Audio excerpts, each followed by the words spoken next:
Salut tout le monde, j'espère que vous allez bien. Très heureux de vous retrouver pour une petite vidéo technique qui va en intéresser plus d'un, j'en suis sûr. Aujourd'hui, on va parler du chien qui n'est pas joueur. Ça, je l'entends souvent, je le lis souvent. Mon chien ne joue pas, donc je ne peux pas mettre en avant l'axe récompense par le jeu. Il n'est pas joueur, il se lasse vite, il fait tomber sa balle au loin et il ne joue plus. On va vous donner aujourd'hui 3 astuces pour tenter de rendre votre chien un petit peu plus joueur avec vous.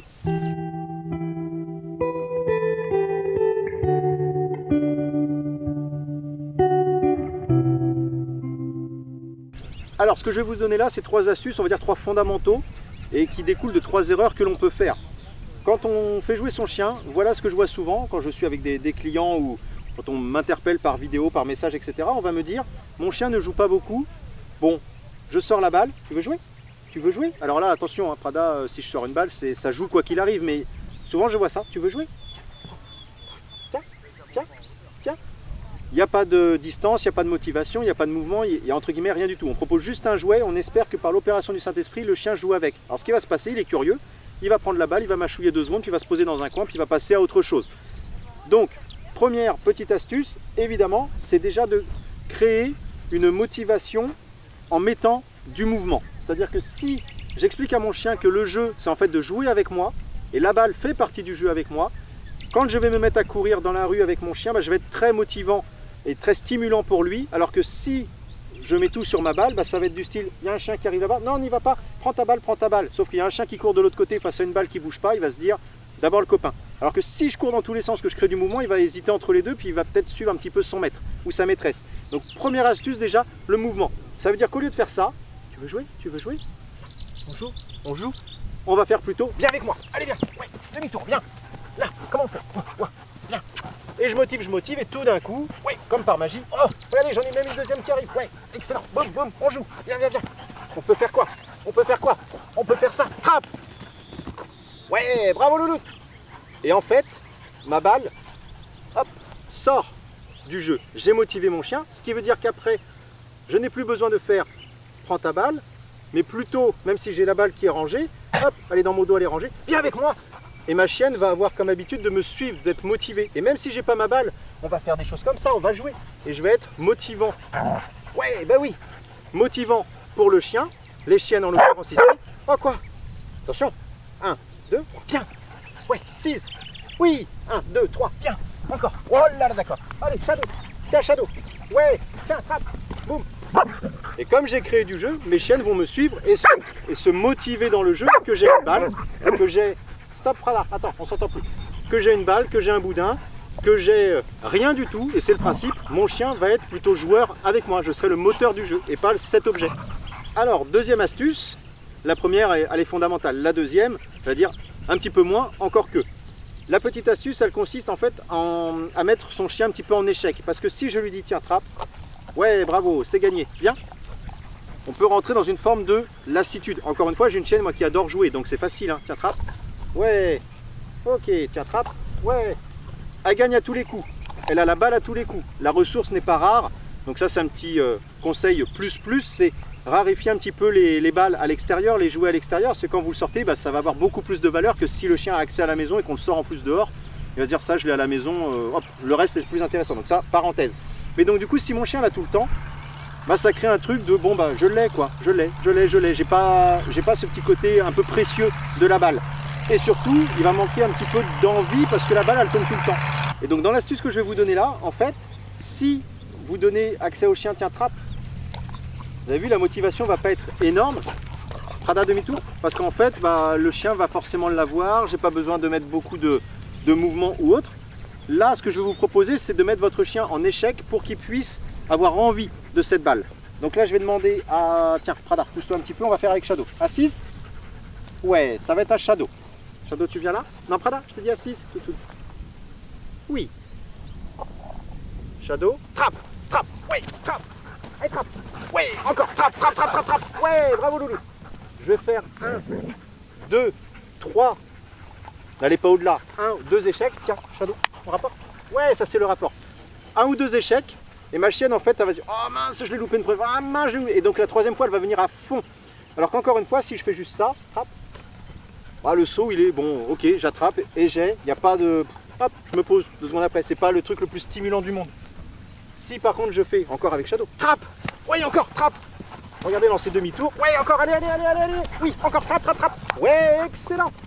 Et en fait, je vais motiver sous forme d'échec, c'est pour ça qu'il ne faut pas le faire 50 fois non plus, parce que le chien peut retomber, il y a une limite. Mais plus je vais lui faire comprendre que c'est loupé de peu, elle va avoir envie de l'attraper de plus en plus. Ok, le donne. Petit bémol, faites attention à une chose, n'allez pas entraîner votre chien à rater sa cible sans arrêt. C'est une astuce passagère hein, qu'on utilise de temps en temps. Parce que sinon, vous allez créer un chien qui va se mettre à poursuivre un petit peu tout et en mode je veux attraper les choses de plus en plus. On fait attention toujours, quand on crée du jeu, à ce qu'on peut reproduire dans la vie de tous les jours avec le chat, les congénères, etc., etc. Par exemple, donc faites attention à ne pas créer un monstre de échec, il faut à tout prix que j'attrape les choses. C'est juste pour le motiver sur le jeu de temps en temps, vous pouvez intégrer cette petite astuce. Et notre troisième astuce, eh bien, c'est le renouvellement. Vous savez, quand vous êtes à l'extérieur et que votre chien assis, vous sortez toujours la même balle, toujours au même endroit. Et puis il y a un copain qui passe, c'est la première fois qu'il voit ce copain, le copain il court dans tous les sens, il a l'air sympa. Le premier truc qu'il va faire c'est balle, je connais, l'endroit, je connais, papa ou maman, je connais. Bon, je vais d'abord aller voir ce qui est nouveau et on verra ensuite. Eh bien, essayez d'avoir cet objectif en tête, toujours de vous renouveler. Donc je vais potentiellement changer le jouet. Je peux prendre une balle neuve pour créer de la motivation sur le chien. Je peux changer l'endroit pour que le chien se dise tiens ça c'est chouette, il y a plein d'odeurs, c'est cool et puis on joue à un nouvel endroit. Je peux changer la forme de jeu, c'est-à-dire que si je joue toujours à lancer de la main droite, c'est aussi bête que ça, je vais lancer de la main gauche et puis plutôt que de lancer par là, je vais lancer en faisant des revers, des choses pour que le chien soit un peu surpris, se dit oh là il se passe des choses un peu sympas, donc ça me surprend, donc je prends plaisir à découvrir le jeu parce que ça m'intéresse, il y a un intérêt derrière le jeu, c'est pas quelque chose que je connais de A à Z. Pour illustrer, regardez cette balle, elle est intéressante, tiens Prada tu viens ? C'est cadré, elle connaît la balle, ok, bien. Elle va se mettre en mode exercice, encore une fois c'est une chienne qui est très joueuse, si vous avez un chien qui est moins joueur, bah forcément là il va y avoir un intérêt qui est un peu relatif, encore une fois. Maintenant, on va changer la balle. J'ai fait un transfert, Cynthia, derrière la caméra, m'a sorti une belle baballe qui lui appartient, que les filles n'ont jamais vue. Je vais faire la même chose, regardez ce qui est en train de se produire déjà, c'est un peu plus intéressant. Vous venez les filles, venez voir. Là. Voilà, vous avez vu, on est plus sur le même cadrage où je vais m'asseoir calmement, encore que, évidemment, il y a du travail de fait, donc ça le fait quand même. Mais regardez, on essaye de choper un peu la balle. Elle est intéressante cette balle. Assise. Vous venez voir. Ouais, ok, super. Je vais la donner à qui? Prada. Boum, Shadow l'autre. Cherche l'autre. Elle est là. Boum. Et ouais. Et celle-ci, elle est moins intéressante. Prada, demi-tour. Demi-tour. Le test est très... Allez, c'est l'autre. Le test est très vite fait. Regardez où vont les regards. Sur la nouveauté, évidemment. Donc ça, une petite astuce toute bête. N'allez pas acheter une balle par jour, par sortie. Juste de temps en temps, pensez à... Ça fait 10 fois que je sors avec la même balle, je vais en sortir une autre et puis on va aller ailleurs et on va créer un jeu un peu différent. Je lançais comme ça, bah, je vais shooter avec le pied, je vais courir avec ma balle. Vous mêlez un petit peu tout ce que je vous ai dit avant en mettant sur un jouet nouveau de l'échec et du mouvement. Bah là vous avez le bingo, vous allez potentiellement avoir un chien qui va jouer, dis donc qu'est-ce que ça veut dire? Un petit peu plus, voire beaucoup plus que si vous sortez la même balle tous les jours que le chien a dans son panier tous les jours et que vous lui faites tu veux jouer à ta baballe, tiens prends. On va pas jouer beaucoup en effet. Et voilà donc pour cette vidéo technique sur l'apprentissage du jeu, on pourrait dire avec votre chien, surtout de recherche de stimulation pour que votre chien apprenne à jouer un petit peu plus. Tout chien est potentiellement joueur, à plus ou moins haut degré de jeu, mais ça n'existe pas. Un chien qui ne joue pas du tout, ça n'existe pas. On va pouvoir l'amener sur du jeu de pistage, du jeu de mordant, les petites cordes et tout ça, du jeu de poursuite, etc. etc. Il faut trouver ce qui correspond à votre chien et surtout, il faut juste le motiver un petit peu plus que ce qui est fait la plupart du temps. Si vous pensez qu'il n'est pas joueur, c'est peut-être que vous avez les mauvaises solutions à lui apporter pour le rendre joueur. Donc encore une fois, il y a des niveaux, mais tout chien, vous allez pouvoir, grâce à ces 3 petites astuces, normalement déclencher quelques petites choses chez lui et un petit peu de volonté à vouloir jouer avec vous. J'espère donc que cette vidéo vous a plu. On va vous dire à très bientôt avec Prada et Shadow pour de nouvelles vidéos sur notre chaîne Meko Malinois. Ciao.